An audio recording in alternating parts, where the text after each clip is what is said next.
Today's inspirational quote. Listen carefully.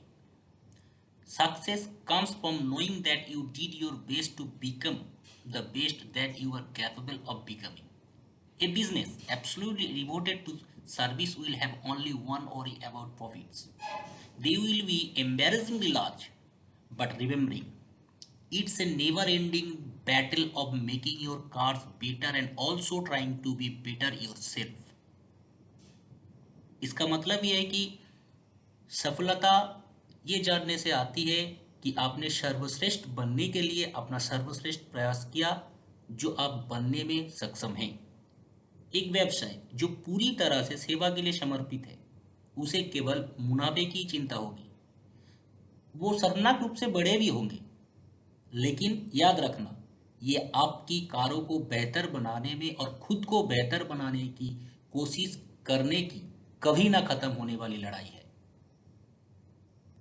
Hi friends, मैं हूं आप सभी का दोस्त रॉय और आज मैं आप सभी के लिए एक नया कोर्स लाया हूं जिसका नाम है मेंटेनेंस डेली चेक्स यानी दैनिक जांच।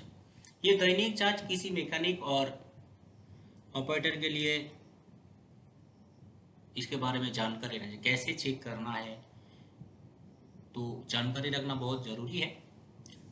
तो सबसे पहले तो ऑपरेटर, क्योंकि मान लीजिए जब आपका किसी भी ऑपरेटर का शिफ्ट खत्म हो गया, नया ऑपरेटर आया, मशीन में कहाँ पे है कुछ हो गया है तो उसको पता नहीं है। अगर अचानक मशीन में चढ़ गया, चालू कर दिया, कहीं से मान लीजिए कुछ रोलर ही टूट गया था, उसका जो अगला पिछला शिफ्ट गया, तो उसका इल्ज़ाम उसके ऊपर ना आए, इसीलिए ऑपरेटर को ऐसा एक मशीन का घूमना बहुत ज़रूरी है। तो आज उसी का टोटल स्टेप बाय स्टेप मैं आप सभी को बताऊंगा। आज का इस कोर्स का क्या क्या टॉपिक है, सबसे पहले उसके बारे में जानेंगे। लेसन 1 में इंट्रोडक्शन, 2 में ओवरव्यू यानी अवलोकन है, 3 में ऑब्जेक्टिव, मतलब ये जो कोर्स हम लोग करेंगे इसका उद्देश्य क्या है। 4 नंबर है मोटिवेशन, मतलब कि किसी भी चीज़ जब भी हम कोई काम करते हैं तो उसका एक उद्देश्य और मोटिव होना बहुत ज़रूरी होता है, तो दोनों के बारे में जानेंगे। 5 नंबर लेसन में जानेंगे जनरल सेफ्टी रिकमेंडेशन के बारे में। 6 नंबर और सबसे लास्ट स्टेप है logical path for daily checks, यानी दैनिक जांच के लिए तार्किक मार्ग, यानी सही तरीका क्या है।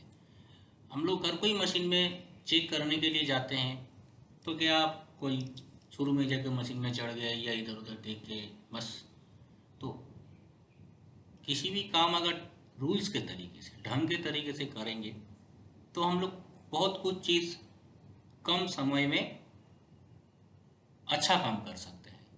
तो इसी के लिए एक लॉजिकल पाथ हम लोग आज बनाए हैं जो आप सभी के लिए, तो उस पाथ के बारे में आज आप सभी को डिटेल्स में मैं समझाऊंगा। इन लेसन 1 इंट्रोडक्शन यानी परिचय, this module is design to, ये मॉड्यूल डिजाइन किया गया है कि present the general safety rules to know before accessing to the excavator, मतलब मशीन पर पहुंचने से पहले सामान्य सुरक्षा नियमों को प्रस्तुत कर लेंगे। Present the different steps for the daily check, दैनिक जांच के लिए अलग अलग जो चरण उसको हम लोग प्रस्तुत करेंगे। लेसन 2 ओवरव्यू, यानी इस कोर्स के अंदर क्या क्या है। This course will cover the following topics, इस पाठ्यक्रम में कौन सा विषय को शामिल किया गया उसको एक बार देख लेंगे। जनरल सेफ्टी रूल्स, सामान्य सुरक्षा नियम, lock and tag out excavator, excavator का कहाँ पे लॉक और टैग करें, रिलीज प्रेशर मतलब हाई प्रेशर रिलीजिंग कैसे करेंगे, लॉजिकल पाथ, और perform daily checks for the machine, machine के लिए दैनिक जांच। ठीक है। लेसन 3 ऑब्जेक्टिव्स यानी उद्देश्य, जैसा कि मैं बीच में एक बार बोला भी था, ये किसी भी चीज़ का यानी कोई भी काम का कुछ उद्देश्य होना बहुत ज़रूरी होता है। तो आज हम लोग ये जो कोर्स करेंगे मेंटेनेंस डेली चेक का जो कोर्स हम लोग आज कर रहे हैं, तो इसका क्या उद्देश्य है उसके बारे में अभी जानेंगे। Successful completion of this module the student will be able to, इस मॉड्यूल को सफलतापूर्वक पूरा करने पर छात्र सक्षम हो जाएगा। कौन सा चीज के बारे में? Know the general safety rules required before to access on the excavator, machine पर एक्सेस करने से पहले आवश्यक सामान्य और सुरक्षा नियम के बारे में जान पाएगा। Perform a visual inspection of all excavator and report and any cracks और लीक्स, मतलब सभी मशीन का दृश्य निरीक्षण करने में कि अगर कुछ लीकेज या क्रैक आया है कि नहीं उसके बारे में वो ऑब्जर्व कर पाएगा और देख के वो अपना सुपरवाइजर को रिपोर्ट करे। फॉर मोटिवेशन, यानी ये कर इसका मतलब प्रेरणा, it is essential that you respect this logic in order to effectively conduct the daily checks without forgetting और ओवरलुकिंग एनी आइटम। मतलब ये आवश्यक है कि आप इस तर्क को, यानी ये जो रूट है अभी जो मैं बताऊंगा, इसका सम्मान करें ताकि किसी भी वस्तु को भूले या अनदेखा किए बिना दैनिक जांच को प्रभावी ढंग से पूरा किया जा सके।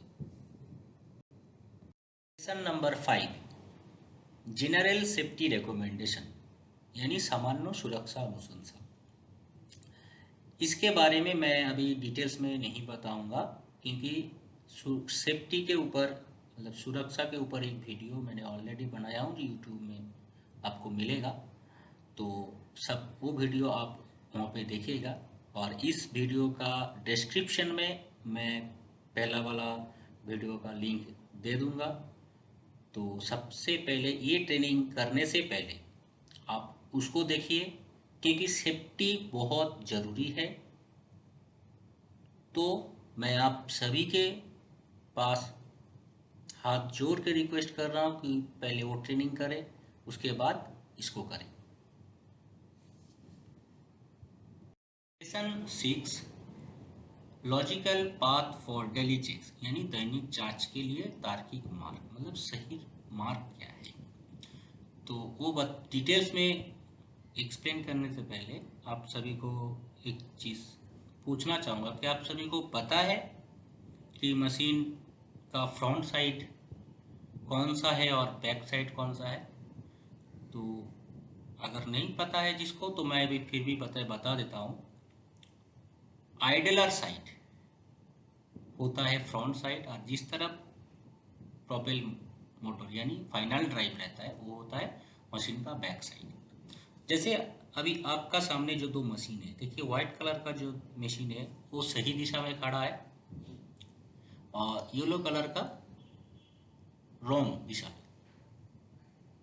तो अभी जो लॉजिकल पाथ यानी मशीन चेक करने का जो सही तरीका क्या है उसके बारे में अभी एक एक पॉइंट को मैं क्या चेक करना है नहीं करना है उसके बारे में मैं एक एक चीज़ डिटेल्स में आपको एक्सप्लेन करके बता दूँगा।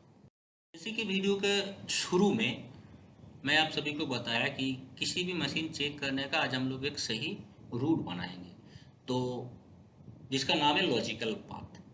क्योंकि अगर आप इस तरीके से किसी भी मशीन को हर रोज चेक करेंगे तो आप कोई भी चीज़ मिसिंग किए बिना उस दिन का जांच कंप्लीट कर सकते हैं।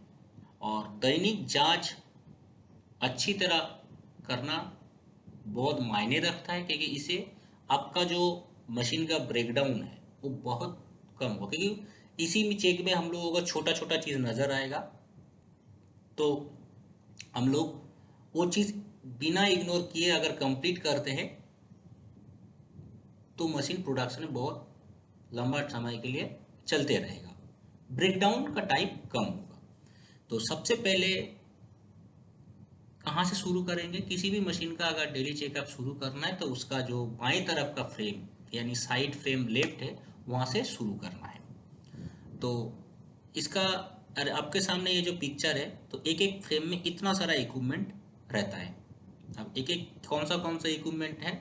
ट्रैक चेन असेंबली रहता है, आइडलर रहता है। आइडलर का काम क्या है कि स्मूथ रोटेशन के लिए। 3 नंबर में रिकॉइल स्प्रिंग, इसका काम है शॉक एब्जॉर्ब करना, क्योंकि जब भी आपका मशीन ट्रैवल करता है तो एक कंपन आता है, तो उसको रोकने के लिए चीज़ है।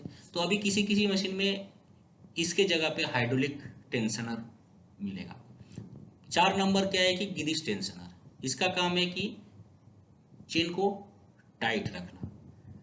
5 number track roller, track roller का काम है अच्छा अलाइनमेंट के साथ ट्रैक को मूव करने में हेल्प करता है। 6 number track link with pin.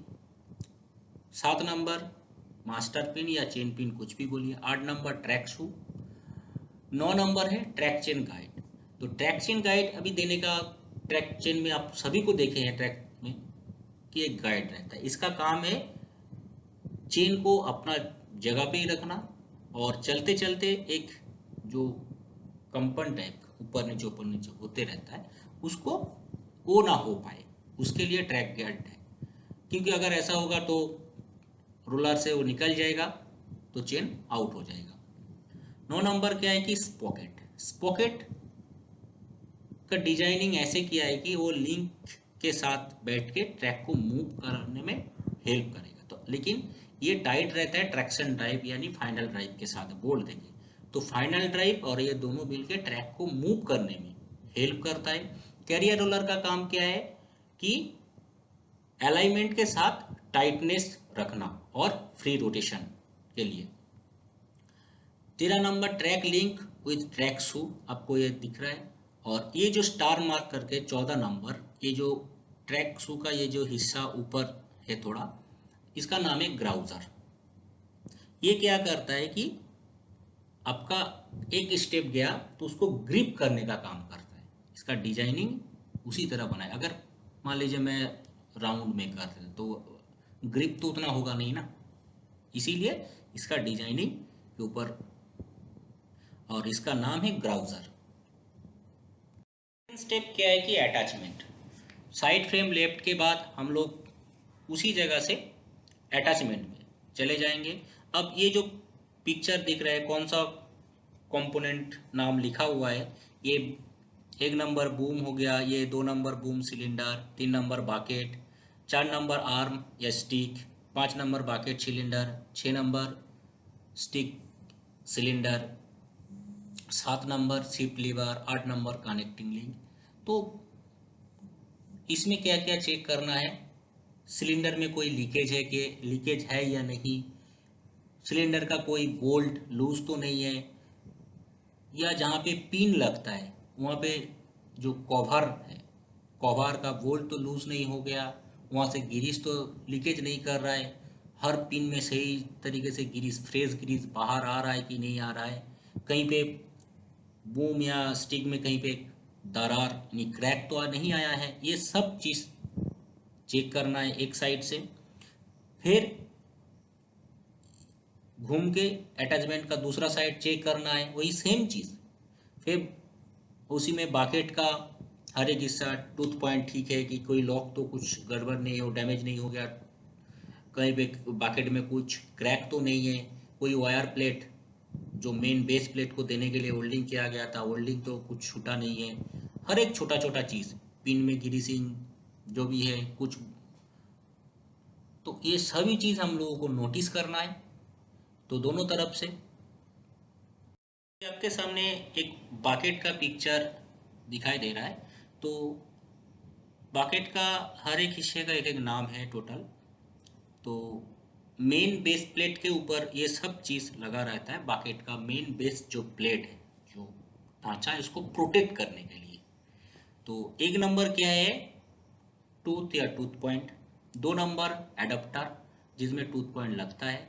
3 number है कार्टर, कार्टर में क्या लगता है कि एडाप्टर वेल्ड होता है। 4 नंबर हो गया लिप साउट, जो कार्टर को प्रोटेक्ट करने के लिए दिया जाता है। 5 नंबर, सॉरी 5 नंबर अभी देना मैंने नंबरिंग में गलती हो गया, तो 5 नंबर के जगह ये 6 नंबर आ गया।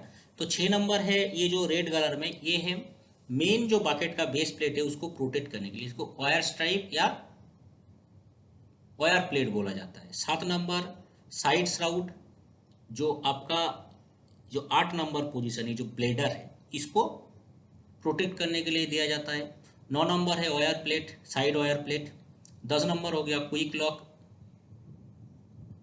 या ये भी मेन बेस को, या ये जो दोनों का, ये एक्चुअल आपका एच डी बकेट में ही, आपको रॉक बकेट में ही इतना सूट, नहीं तो नॉर्मल बकेट में इतना कुछ होता नहीं है।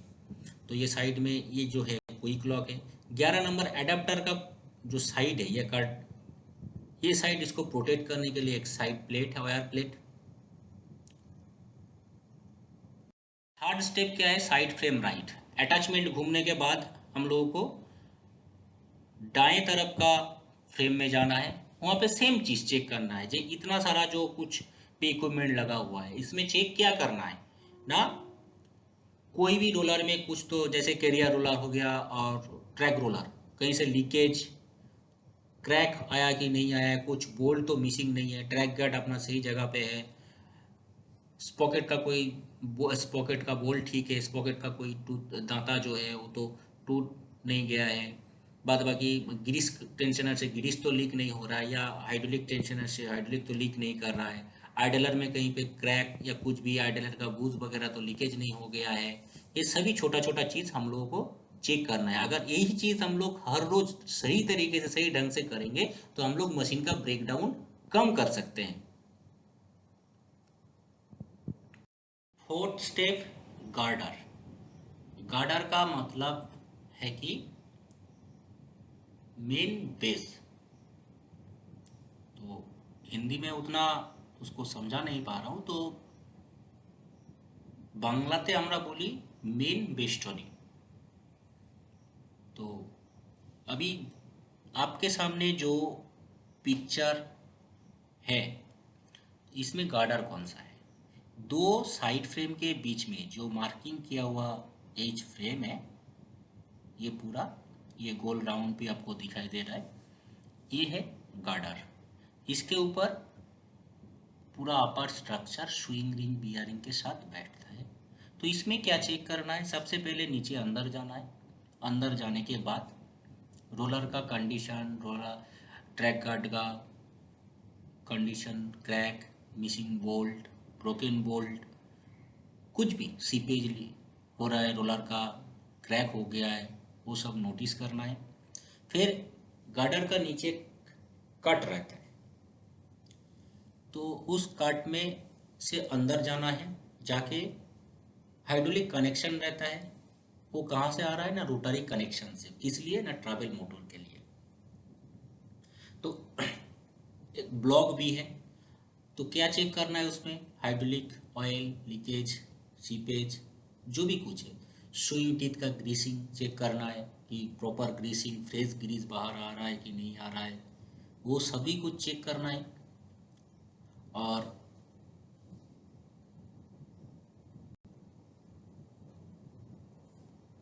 गार्डर का पोर्शन चेक करने के बाद अभी फिफ्थ स्टेप, अपर कैरेज। तो आपके सामने ये टोटल एक मशीन का व्यू एक दिख रहा है, ये अपर कैरेज का हिस्सा है। तो इसमें क्या क्या चीज़ रहता है, सबसे पहले उसके बारे में जानते हैं। अपर कैरेज में क्या क्या रहता है ना, power pack, hydraulic tank, valve bank, grease system, fire suppression system. अभी एक एक चीज़ को डिटेल्स में आप सभी को बताऊंगा। पावर पैक के बारे में आपको डिटेल्स में मैं बताऊंगा। पावर पैक में एक्चुअल क्या क्या रहता है, इंजन रहता है, एक पाम ड्राइव जिसको स्प्लिटर बॉक्स या पीटीओ कुछ भी बोला जा सकता है, और पाम ड्राइव के साथ या स्प्लिटर बॉक्स के साथ पंप लगा रहता है, वर्किंग पंप। तो इसमें सबसे पहले इंजन का छानबीन करना है अच्छी तरह, कि उसका माउंटिंग बोल्ट लूज तो नहीं हो गया, कहीं पे सीपेज या लीकेज तो नहीं रहा इंजन ऑयल।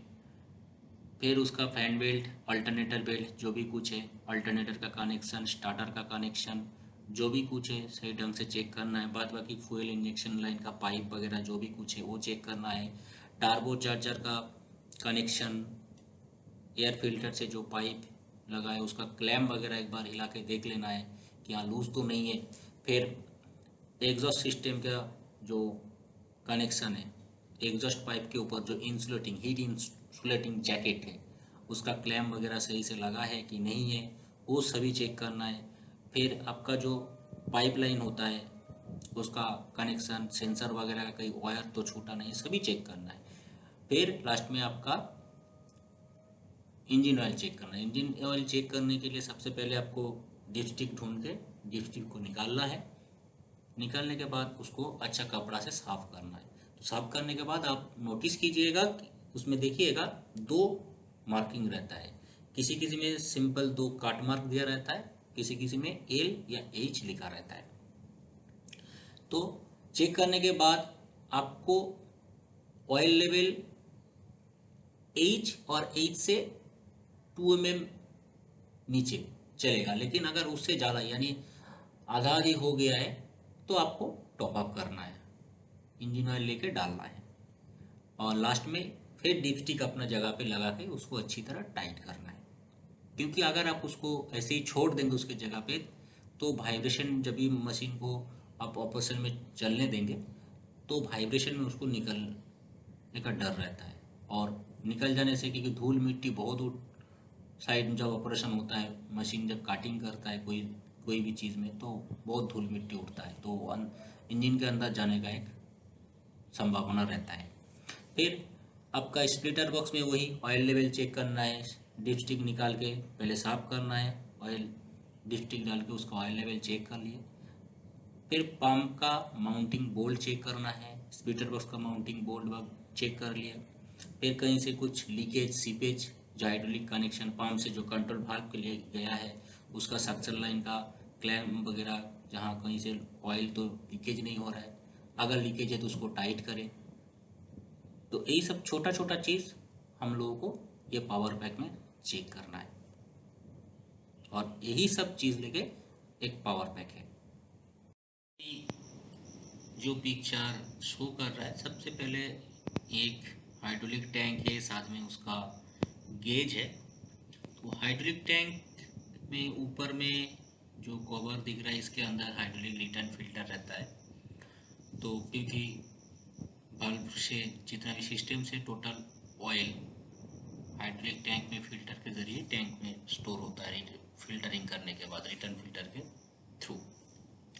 तो ये साइड क्लास में हाइड्रोलिक ऑयल देखने के लिए इस्तेमाल किया जाता है, लेकिन ऑयल लेवल कितना रहेगा नहीं रहेगा ये शायद आपको मैं अभी यहाँ से बता के नहीं समझा सकता। तो ये चीज़ आप आपका साइड का जो सुपरवाइज़र है या कोई भी सीनियर है उससे पूछ लें तो बहुत अच्छा रहेगा, क्योंकि ऑयल का कंडीशन डिपेंड करता है कि मशीन अगर फुल ठंडा है, अटैचमेंट कौन सा एंगल में है, मशीन कितना लेवल में है नहीं है, और या गर्म कंडीशन में ऑयल लेवल कितना रहना चाहिए, तो ये बहुत सारा कुछ डिपेंड करता है। तो इसीलिए मैं जस्ट एक बेसिक हाइड्रोलिक टैंक कुछ इस तरह का, अभी कलर तो बहुत सारा हो ही सकता है, छोटा बड़ा सभी जो भी कुछ है, लेकिन बेसिकली कुछ इस टाइप का रहता है।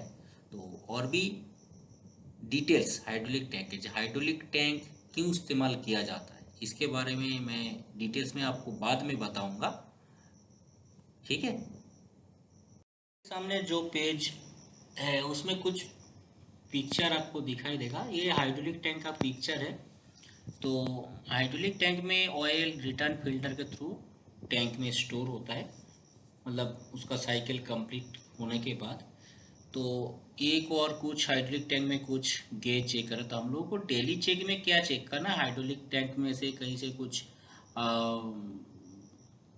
लीकेज है या नहीं है, फिल्टर का जो कवर है ढक्कन, तो वहाँ से हाइड्रोलिक ऑयल तो लीक कर रहा है कि नहीं कर रहा है, टैंक का ब्रीदर कैप सही तरह से टाइट है क्या नहीं है।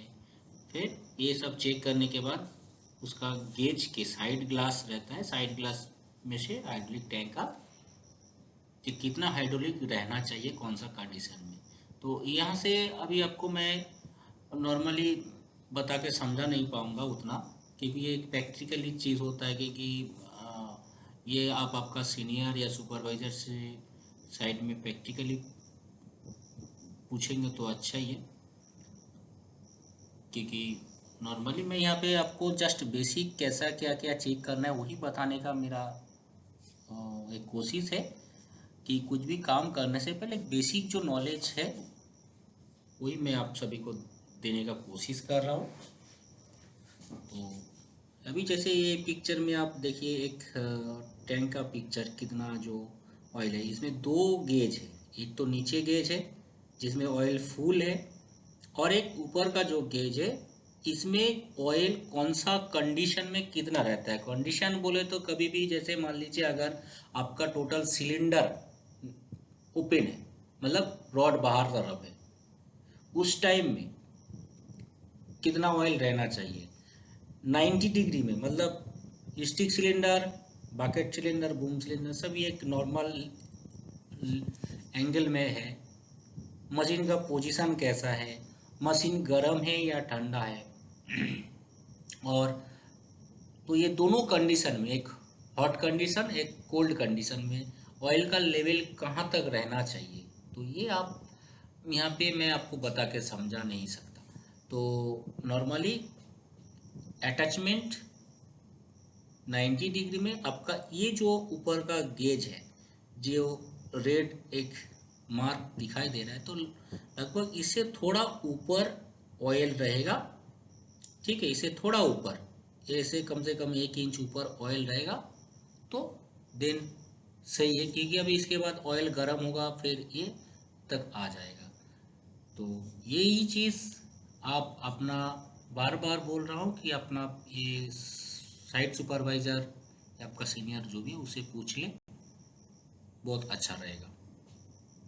एक ये जो पिक्चर आप लोग सभी को दिखाई दे रहा है, ये किसी मशीन का टोटल होस्ट कनेक्शन के साथ एक बॉल बैंक का पिक्चर है। तो भी बहुत सारा टाइप का बैंक है, बॉल बैंक रहता है, कंट्रोल ब्लॉक छोटा बड़ा बहुत कुछ। तो मेनली मैं यहाँ पे जस्ट आपको दिखाने के लिए किस तरह का है, इसमें क्या चेक करना है। इसमें चेक क्या करना है, कहीं पे होस का क्रीम पोर्शन अगर सीपेज कर रहा है, वहाँ से लीकेज हो रहा है, या कहीं से भी कुछ बोल्ट लूज है कि नहीं है, कुछ इलेक्ट्रिकल कनेक्शन का वायर कटा हुआ है, डैमेजेस है, कहीं पर ऑयल गिर रहा है, तो वो सभी कुछ आपको चेक करना है। उसका कंट्रोल ब्लॉक का माउंटिंग बोल्ट वगैरह जो भी कुछ छोटा छोटा चीज़ है सभी आपको एक बार, और ये चीज़ में आपको सिर्फ ऐसा नहीं कि स्पैनर से उसको टाइट करके चेक करना, नहीं, सिर्फ विजुअल इंस्पेक्शन, आपको देखने से ही पता चलेगा कि हाँ ये बोल्ट लूज है। जैसे नॉर्मल एक वाशर और बोल्ट आपको सब लगा कि हाँ भाई ये वाशर थोड़ा ढीला लग रहा है, तो आप देखें कि हाँ वाशर अगर ढीला है तो देन आपका बोल्ट लूज है, तब आप हाँ मशीन को 10 मिनट खड़ा करके या साथ में टूल्स लेके गए हैं तो तुरंत टाइट कर दीजिए। नहीं तो अगर ये छोटा छोटा चीज़ अगर हम लोग इग्नोर करते रहेंगे, उसी को छोड़ के जाएंगे, तो 2 घंटा बाद वही एक बड़ा चीज़ हो जाएगा जिसके लिए मशीन 4 घंटा डाउन हो जाएगा। तो यही सब चीज़ हम लोगों को नोटिस करके डेली चेकअप के अंदर कंप्लीट करना है। ग्रीस सिस्टम का फोटो दिखाई दे रहा होगा। मशीन में हर कोई इक्विपमेंट में कुछ ऐसा ही टाइप का ग्रीस सिस्टम रहता है, न्यूमेटिक, इलेक्ट्रिकल, हाइड्रोलिक। तो इसमें क्या चेक करना है कि जैसे हाइड्रोलिक जो ग्रीस पंप है, जिसको इलेक्ट्रिकल मोटर से भी या हाइड्रोलिक मोटर से भी ड्राइव दिया जाता है, तो उस पंप का ऑयल लेवल, टैंक में ग्रीस कंटेनर में ग्रीस है या नहीं है, कहीं से लीक कर रहा है नहीं है, कोई होस डैमेज है या नहीं है, और सेफ्टी वाल्व वगैरह जो भी कहीं से लीकेज तो नहीं कर रहा है, ये सब छोटा छोटा चीज़, किसी क्लैम्प का बोल्ट लूज है या नहीं है, वो सब चेक करना है। और लास्ट में सब कुछ चेक करने के बाद चालू करके फिर लास्ट में इसका सही प्रॉपर कटअप हो रहा है नहीं हो रहा है, कटअप होने के बाद फिर उसका टाइमिंग के हिसाब से वो अपने आप चालू हो रहा है कि नहीं हो रहा है, वो सब कुछ चेक करना है। अभी आप सभी के सामने जो पेज है उसमें कुछ पिक्चर आपको सभी को दिखाई दे रहा है। तो ये पिक्चर कुछ मशीन में, डंपर में फायर सिस्टम इंस्टॉल किया हुआ है। तो इसमें हम लोगों को जो डेली चेक में क्या चेक करना है, कि इसका माउंटिंग बोल्ट वगैरह होसेस कनेक्शन, कहीं पे कुछ माउंटिंग बोल्ट टूटा है कि नहीं है, और सबसे मेन चीज़ जो चेक करना है इसका सिस्टम प्रेशर चेक करना है। और अब ये जो चीज़ मैंने बताया अभी तक का ट्रेनिंग में, तो अभी जैसे ग्रिज सिस्टम हो गया, fire suppression system, hydraulic tank, ये सब का सभी के बारे में मैं अलग से एक एक वीडियो में उसका डिटेल्स में आप सभी को समझाने का कोशिश करूँगा कि ये काम कैसे करता है जो भी है। तो इतना ही। तो नॉर्मल अभी जो मैंने बताया ये आपका डेली जो मेंटेनेंस चेक है, डेली चेकअप के अंदर जो चेक करना है उसी के बारे में सिर्फ आपको बताया। ये कुछ स्टेप बाय स्टेप आपको चेक करने के बाद लास्ट में आपको केबिन में आना है। केबिन में आने के बाद सबसे पहले आपको चाबी स्विच ऑन करना है। ऑन करने के बाद वेट कीजिए क्योंकि वो बूटिंग होकर आपका डिस्प्ले में टोटल डाटा आएगा। आने के बाद उसमें चेक कीजिए कुछ एरर कोड या एरर सिंबल उसमें शो कर रहा है कि नहीं कर रहा है। तो कौन सा नॉर्मली एरर सिंबल होता है इसके बारे में डिटेल्स में और एक वीडियो में आप सभी को कम से कम जो बेसिक है वही बताने का कोशिश करूँगा जितना हो सके, क्योंकि बहुत सारा इक्विपमेंट में एक तो वही होता है, लेकिन जितना बेसिक है मैं बस आप सभी को वही देने का कोशिश कर रहा हूँ कि किसी भी काम करने से पहले थोड़ा सा कम से कम नॉलेज रहे। तो ये आपके सामने जो पिक्चर एक नंबर है आपका राइट जॉयस्टिक, इसमें आपका बूम और बकेट कंट्रोल होता है। 2 नंबर है लेफ्ट जॉयस्टिक, इसमें स्टिक और स्विंग कंट्रोल होता है। 3 नंबर हो गया राइट ट्रैवल पैडल, जिससे आपका दाएं तरफ का ट्रैक चेन आगे पीछे होगा। और 4 नंबर हो गया बाएं तरफ का पैडल ट्रैवल का। और 5 नंबर डिस्प्ले। और 6 नंबर है पायलट ऑपरेट कंट्रोल के लिए जो स्विच या लीवर, पायलट लीवर। इसका डिजाइन बहुत सारा रहता है, कभी छोटा रहता है तो थोड़ा सा बड़ा भी रहता है। तो इक्विपमेंट के ऊपर, बहुत सारा मॉडल के ऊपर वो चीज़ डिपेंड करता है। और बाकी आपको जो एरो मार्किंग या डैशबोर्ड टोटल कंट्रोल, इसमें बहुत सारा सिंबल, बहुत सारा स्विच कनेक्शन इसमें दिया हुआ है। तो वो इक्विपमेंट में आपका इसके बारे में आप जब किसी मशीन का ऑपरेटर मैनुअल अगर पढ़ेंगे तो आपको उसी में से नॉलेज आ जाएगा। और दूसरा चीज़ है कि नहीं तो आप आपका जो अधिकारी यानी सुपरवाइजर है, आपका जो सीनियर है, आप उनसे भी पूछ सकते हैं, पूछ के आप अपना नॉलेज बढ़ा सकते हैं। लास्ट में कुछ चीज़ आपको यही बताना चाहूँगा, मैं अभी तक इस वीडियो के अंदर जो भी चीज़ बताया वो सभी एक मशीन चेक करने का तरीका और बेसिक चीज़। और क्योंकि कुछ इक्विपमेंट के हिसाब से उसका cabin, fire system, grease system normally जैसा जैसा है थोड़ा बहुत अलग अलग होता है। और कुछ भी चीज़ यहाँ से ये देखने के बाद, बेसिक जानकारी लेने के बाद, अगर कुछ भी आपको मशीन में जाने से पहले आप उस मशीन का ऑपरेटर मैनुअल भी पढ़ के चीज़ जान सकते हैं, लोकेशन कौन सा लोकेशन में क्या है। और आपका जो सीनियर सुपरवाइज़र अधिकारी जो भी है उससे कम से कम कुछ भी काम करने से पहले जानकारी उसके पास से ले लें। और लास्ट में आप सभी को यही बोलूँगा कि भाई ये इस चैनल को आप प्लीज़ सब्सक्राइब कीजिए, कुछ भी कीजिए लेकिन चैनल सब्सक्राइब कीजिए, क्योंकि एक एक वीडियो बनाने में बहुत मुझे टाइम लगता है, इधर उधर से डाटा कलेक्ट करना पड़ता है, हर एक पिक्चर कलेक्ट करना पड़ता है, तो देखिए तभी मैं बनाता हूँ। तो आप सबसे अनुरोध है कि कुछ भी कीजिए इसको पहले सब्सक्राइब कीजिए और वीडियो को लाइक कीजिए। और अगर कुछ भी अगर इधर उधर है तो आप मुझे कमेंट करके बता सकते हैं, मैं आपको समझाने का या उसका रिप्लाई देने का कोशिश करूँगा। तो लास्ट में आप सभी को थैंक यू इस वीडियो को देखने के लिए। धन्यवाद।